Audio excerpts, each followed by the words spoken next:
नाशिकमध्ये जागतिक आदिवासी दिनाच्या निमित्तानं शोभायात्रेचं आयोजन करण्यात आलं होतं। हजारो आदिवासी बांधव हे पारंपरिक वेशभूषेमध्ये तीर कमान घेऊन या शोभायात्रेत सहभागी झाले। यावेळेला आदिवासी समाजामधील विविध रीती परंपरा आणि संस्कृतीचं दर्शन घडलं। या शोभायात्रेमध्ये आदिवासी बांधवांची पारंपरिक वाद्य आणि त्यांचं नृत्य बघायला मिळालंय।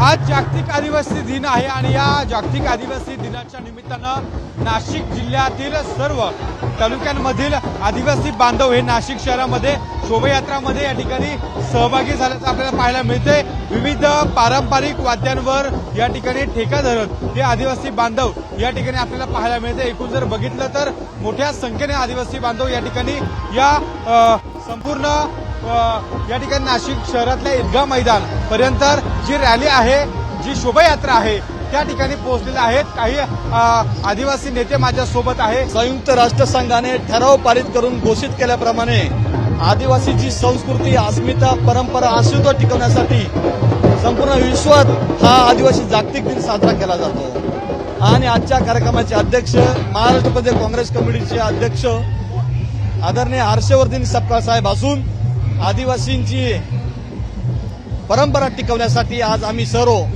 वेशभूषामध्ये आलोय। आम्ही सर्व आमच्या संस्कृती आलोय। आमचं तीर आणि कमान घेऊन मी आज या वेशभूषेमध्ये आलोय आणि हजारो आदिवासी बांधव आज उपस्थित राहिले।